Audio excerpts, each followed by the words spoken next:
Last question in the music category. Put together your all-time 4-band concert lineup, assuming you can choose anyone from history.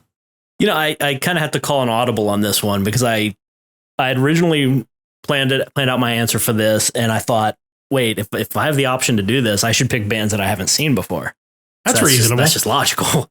So I had initially chose Megadeth, but I've seen them numerous times, so it's not really a big deal. So for that 4-band concert lineup, a couple of these bands I could still potentially maybe see someday, but not all of them.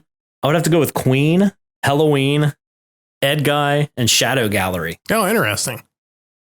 You may have stolen one of mine. Oh, well, the Queen was the new arrival to that list. I just thought, wait, why am I worried about picking current acts when I could also revive one? Come on. What kind of powers do you have? Exactly. And Shadow Gallery is another one who their lead singer, I believe, passed away. They didn't tour all that much when they were around, but they're definitely like a lesser known progressive rock and metal band, which I really enjoy. Obviously, Ed Guy doesn't tour the States a whole lot. Their opportunities to see them are certainly a lot less. Yeah. And I mean, Tobias Sammet, the lead singer, he's been doing Avantasia for years now. Like, I think he's released 3 or 4 albums with them since the last Ed Guy album. So I don't know when that's going to come back around. We are on to our final music question. Put together your all-time 4-band concert lineup, assuming you can choose anyone from history. So you put some stipulations on yourself, Mike. You kind of thought about it. You wanted to see bands you had never seen before or may not even have a chance to see now. So exactly. I thought of it that way as well, but I also added the stipulation. I really tried to keep it in a similar genre. Okay. Like something that would really be booked. Yeah, something. The tickets would be absolutely ridiculous. But so I went Rush, being my favorite non-metal band. I had to include them there. And working around that, David Bowie. Yes. I would love to see Dave. I was afraid you were going to say Dave Matthews Band. I can't even follow up on that. There was some joke to be made about ants marching, and David Bowie, I was just an absolute showman, even by himself. And in that same regard, just like Mike, I threw Queen in there, Freddie Mercury, the whole band there, just the theatrics they put on. And it was tough to figure out a 4th band to round out Rush, Queen, and David Bowie. So who opens for that group? I think they just have to play simultaneously. They just alternate songs. Yeah, they just have their own stages. I don't know. So 4th, I went Pink Floyd. Nice. Yeah, I mean that's a band that I kind of grew up on with my brothers. I think every single one of my brothers loved Pink Floyd. I got a brother who played a ton of Pink Floyd cover songs, so getting to listen to that and getting into them myself over the years, I'm sad I never got to see them live. That's another topic too, actually, just bands that we didn't get to see that we wish we would have, just standalone. Yeah. I think back Rock on the Range 2007, I got to see Velvet Revolver, which was really cool, but I never got to see Stone Temple Pilots. Yeah. It wasn't quite the same. Still really cool. Like Scott Weiland had like a really cool presence on the stage, and getting to see him with Slash was obviously not a bad thing either. I think there's some recordings out there, me and my brothers covering Stone Temple Pilots. I don't know if it has the same effect as Scott Weiland. Indistinguishable.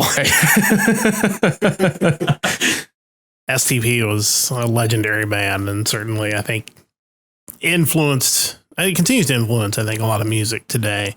Rick Beato's interview with Robert DeLeo from Stone Temple Pilots, you should watch that if you haven't. It gives you a new respect for their songwriting process and just everything he brought to the band, because you really didn't even think about the other 3 guys in the band more often than not. You just thought of Weiland. So that was really, really educational. It may even be an interview we can link, right? Yeah, we can link to that. Final question in the music category for Rachel. Put together your all-time 4-band concert lineup, assuming you can choose anyone from history. And that's hard. I struggled with this question. I'm always going to pick Backstreet Boys. I have to. Queen. I'd love to have seen Freddie Mercury live. His vocals were fantastic. As a band, their music was fantastic. I struggled with this. I even still am struggling with this. Even my current list is not what I'm going to go with. Eagles. I would love to see Don Henley. And then, oh man. Are you changing your list because you think we're going to make fun of it? Or are you changing your list because your opinions have changed? I literally have people on the site, so I'm like, I could interchange any of those with some of these, and I would still be happy with seeing them live. I'll go with NSYNC too.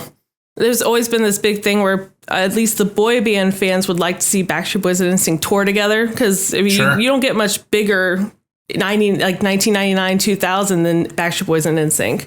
So I'd love to see them tour together. I don't think that'll ever happen because I don't think Justin wants to. The money they would have to pay him for that. He's so successful. I mean, they're getting ready to come out with another Trolls movie, and he's one of the main voices in that. I mean, he has no reason to want to go back.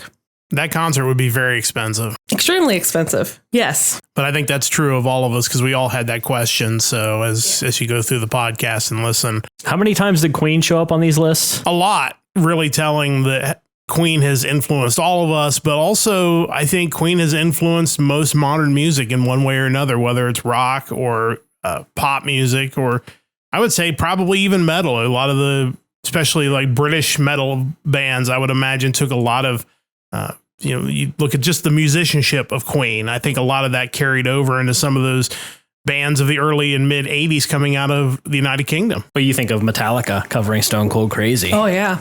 Like, there was a point in time where Queen kind of fit in with that whole new wave of British heavy metal, even if they weren't predominantly metal or exclusively metal. Yeah, Right. I think that's just a testament to that era in music, but also just how great Queen was. And certainly you would never go wrong putting them on a concert bill of the all-time greatest concert band lineup. So Putting together your all-time 4-band concert lineup, choosing anyone from history. Well, the two I've already mentioned, the Eagles, because they're my favorite band. So obviously I would want to see them in their full lineup.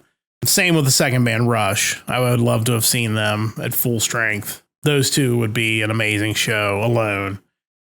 So I went off the board on the last two. I wanted to pick one Japanese band and one other non-Japanese bands. I picked the Talking Heads. I think the Talking Heads are really underrated. They've got a really eclectic sound. Their stuff's really, really good. I think it would make for a very interesting concert. And then the band that I was going to pick elsewhere, but I saved them for this question, was Siam Shade. They broke up. They got back together for a little bit, but I really kind of hoped they would release some more music. Never really happened, but their greatest hits album is just fantastic top to bottom. I think they have one of the best Kenshin themes. Yeah. 1/3 Pure Hearted Emotions. They're just really good. And there is a tribute album to Siam Shade that was covered by American metal artists, and it's in English, the whole album. And it's really good too. If you're a fan of Siam Shade and a fan of metal, finding that and listening to that is definitely worth checking out.